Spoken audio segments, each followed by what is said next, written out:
Islam itu pernah sangat-sangat makmur. Bahkan di zaman itu kalau sodakoh itu Pak, bayarnya itu 1000 dinar. Jadi 1 dinar itu sekitar 4, berapa gram Pak. Kalau hari ini 1 gram emas itu harganya misalnya 1 juta, maka hampir 4,5 juta itu dalam 1 dinarnya. Orang zaman itu Pak nyumbang hampir sekitar 1000 dinar. Banyak yang disumbangkan, makmur luar biasa. Islam saat itu mulai tersebar ke Afrika. Itu di masa kekhalifahan siapa? Di masa kekhalifahan Utsman bin Affan, di mana kepemimpinan beliau itu berada di kota Madinah. Jadi ketika di sana kumpul dengan para sahabat yang lain, jauh di tempat yang lain, di satu tempat namanya Basrah di kota Irak, ada orang yang nyebar fitnah di sana. Fitnah disebarkan segala macam, tidak sabar orang-orang di Basrah ini, kemudian turun gunung, datang ke kota Madinah. Apa yang diniatkan? Untuk membunuh pemimpinnya pada saat itu, yang padahal sedang makmur-makmurnya, sahabat Utsman bin Affan. Nabi pernah berpesan kepada sahabat Utsman bin Affan, jika nanti terjadi suatu fitnah kepada sahabat Utsman bin Affan, pesannya satu, jangan dilawan. Kalau enggak, bakal bertambah banyak korban-korban yang bakal jatuh. Saat itu pada saat musim haji, sahabat-sahabat besar banyak berangkat melaksanakan ibadah haji. Yang ketinggalan ada beberapa sahabat, termasuk sahabat Hasan bin Ali, cucu Nabi SAW. Begitu datang, ikut menjaga, jangan sampai ada yang mengganggu dengan sahabat Utsman bin Affan, karena kondisinya sudah genting saat itu. Apa kata sahabat Utsman bin Affan? Ingat pesan Nabi, jangan dilawan. Maka kemudian kata sahabat Utsman, wahai sahabat Hasan, cucu Rasulullah SAW, pulang. Maka di rumah kemudian cuma berdua dengan istri beliau namanya Nailah. Lagi ngaji di rumah, baca Al-Quran, datang dinaiki rumahnya dari bagian atap, turun, dibunuh. Meninggallah sahabat Utsman bin Affan radhiyallahu anhu. Nah, pada saat meninggal, kondisinya benar-benar luar biasa. Jadi saat itu pilihannya cuma 2. Bahkan kalau kita ibaratnya Pak, hadir di waktu itu, ambil keputusannya apa?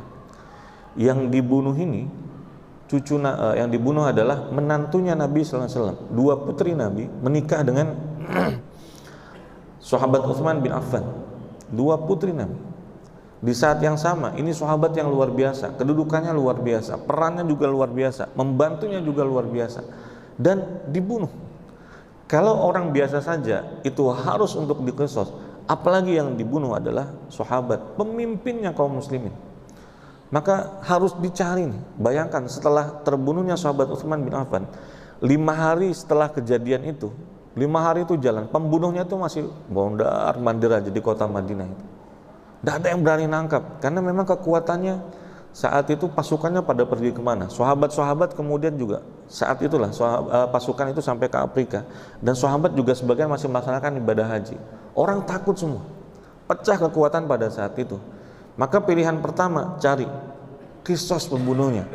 Atau yang kedua, pilihan yang kedua adalah harus dikuatkan dulu bala tentara yang ada saat itu, dan bangun pemerintahan dulu pada saat itu. Maka bingung, dalam keadaan bingung seperti itu, maka diputuskan yang jadi pemimpin, semua sepakat saat itu bahwa yang jadi pemimpin adalah sahabat Sayyidina Ali karramallahu wajhah.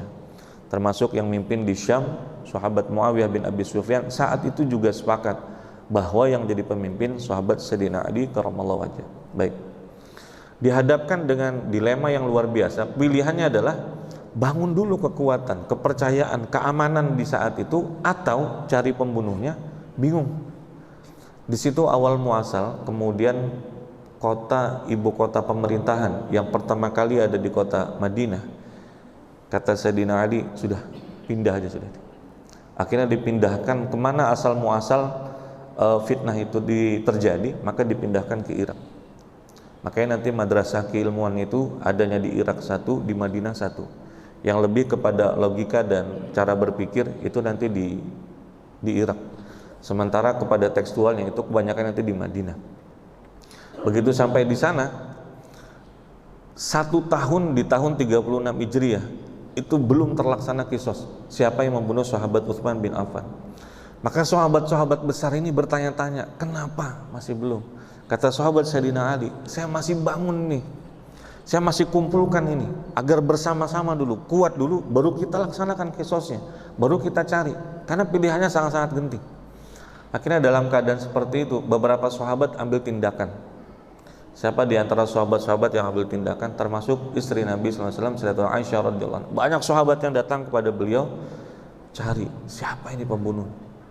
Akhirnya pada saat itu sahabat dua orang, namanya Thalhah bin Ubaidillah, yang kedua Zubair bin Awwam, berangkat umroh dan kemudian pergi bertemu dengan Sayyidatuna Aisyah. Nah, yang perlu kita tahu tuh ini, Zubair bin Awwam itu punya anak tadi kan yang meriwayatkan namanya Abdullah bin Zubair. Zubair bin Awwam itu punya istri, Pak. Nama istrinya adalah Asma. Asma binti siapa, Pak? Kalau masih ingat. Asma binti Abi Bakar. Anak daripada sahabat Abu Bakar. Berarti sama Sayyidatuna Aisyah apa, Pak? Zubair punya istri nih, namanya Asma. Asma itu punya saudari, Pak, namanya Sayyidatuna Aisyah radhiyallahu anha. Berarti ipar, Pak. Datang sementara Sayyidatuna Aisyah itu sudah punya keputusan, harus datang menyampaikan kepada Sayyidina Ali, khalifah yang ada pada saat itu, cari pembunuhnya siapa. Nah, maka kemudian datang ke sana, padahal posisi pertama Zubair bin Awwam, Thalhah bin Ubaidillah itu pendukungnya Sayyidina Ali. Datang ke sana disampaikan, termasuk ada juga akhirnya diambil keputusan, ya benar, bahwa harus dicari siapa pembunuhnya.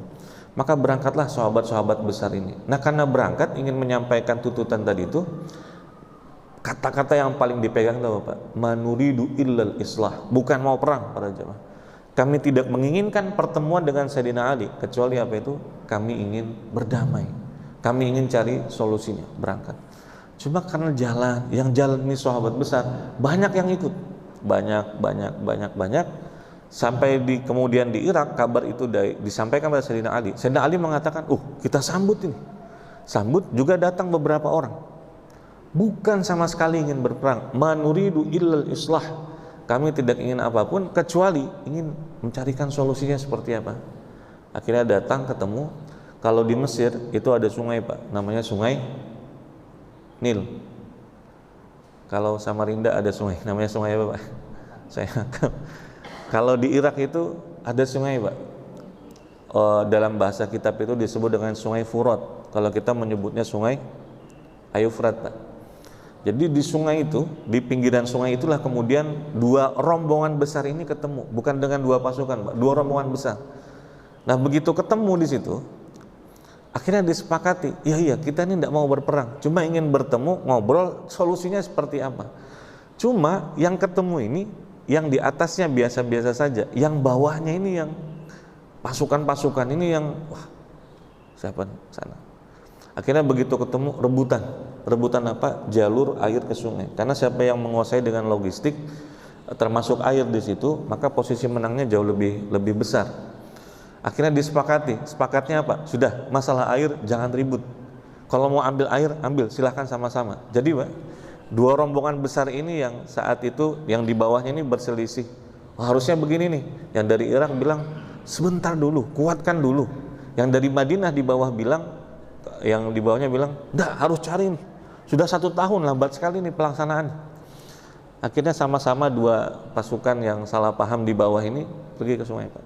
Bayangkan ketemu tuh di pinggir sungai, Pak, enggak saling ngobrol, tapi tidak saling mengganggu. Ambil. Ikut mana nih? Sebelah sana ya? Ambil, Pak. Enggak ngobrol. Tapi ketemu di pinggir sungai. Akhirnya begitu balik sudah. Riwayat mengatakan yang menyebar fitnah yang luar biasa, termasuk dari peristiwa pertama itu terjadi, itu namanya adalah Abdullah bin Saba. Maka pada akhirnya berdamai, sudah hampir ambil keputusan dan sepakat sebenarnya, ayo kita cari siapa pembunuhnya. Cuma pada saat itu ada yang akhirnya menyebar dengan fitnah, serang sana serang sini segala macam, dari api-api kecil sampai kemudian perang pun terjadi. Akhirnya ketika sudah terjadi peperangan itu, Sayyidina Ali bilang, apa kata Sayyidina Ali? Ingat dulu, Pak, ketika Nabi pernah memberikan pesan kepada Sayyidina Ali, wahai Sayyidina Ali, Makna hadisnya adalah, makna riwayatnya, suatu saat nanti engkau akan ada konfrontasi dengan Sayyidatuna Aisyah. Kata Sayyidina Ali, saya dengan ummahatul mukminin, dengan ibunya orang beriman, Sayyidatuna Aisyah, saya bakal terjadi sesuatu pada silan. Dah ya Rasulullah, nanti ada, kata Nabi. Maka panjang dia Pak, di antara pesannya adalah pulangkan dia, jangan diganggu dan pulangkan, kata Rasulullah SAW. Pada saat peristiwa perang itu terjadi, apa kata Sayyidina Ali kepada pasukannya yang sebenarnya dalam posisi jauh lebih kuat? Jangan bunuh orang tua, jangan bunuh anak-anak, dan jangan ganggu Sayyidatuna Aisyah radhiyallahu anha. Maka ketika terjadi Pak, banyak korban yang jatuh.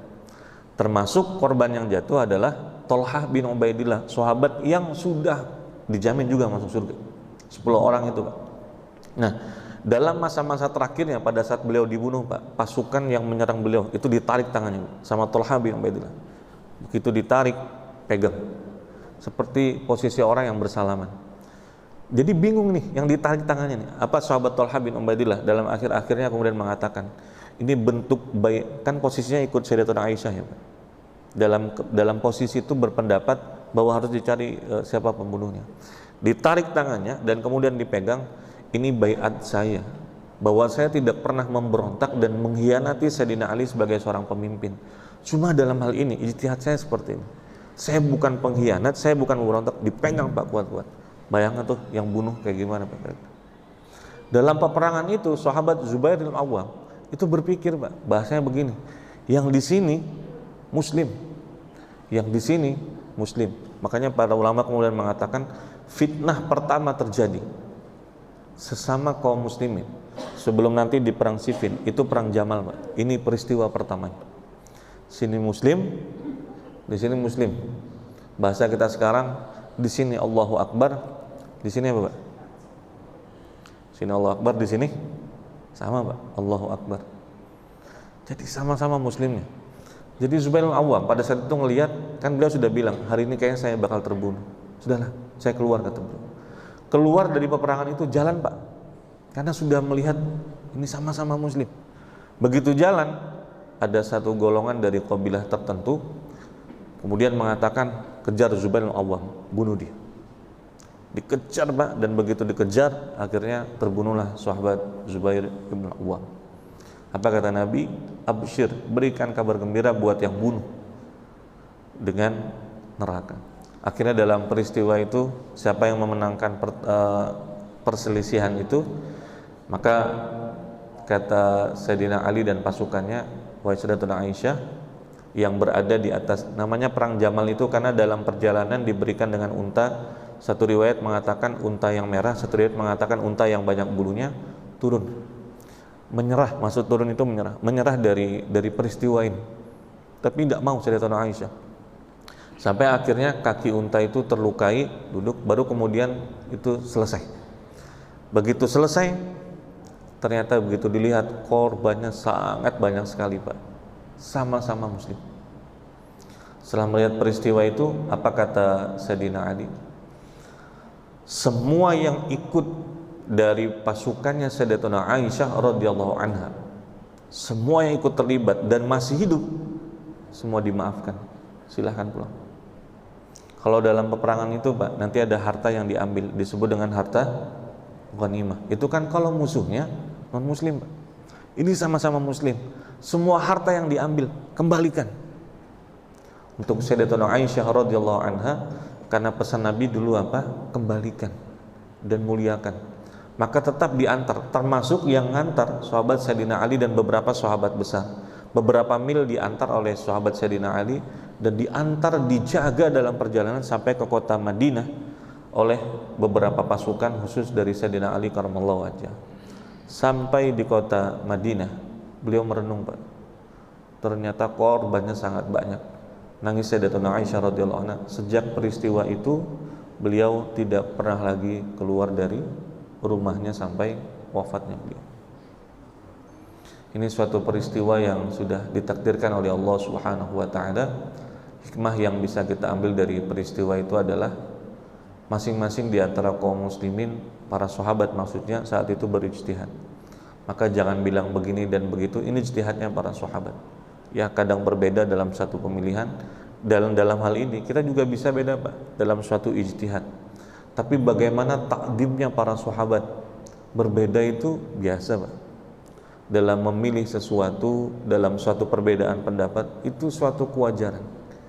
Di zaman Nabi saja sahabat bisa berbeda dalam satu pandangan dan pilihan serta pemikiran, diadukan kepada Nabi. Nabi pernah mengatakan yang begini benar, yang begini juga benar. Turunan ke bawahnya nanti sampai ke kita sekarang bahwa berbeda itu bisa saja terjadi. Tapi ketika sudah sampai kemudian terjadi sesuatu yang lebih besar, ada kehormatan yang dijatuhkan, ada darah yang terkucur, ada jiwa yang hilang, maka di sini kita harus banyak berpikir.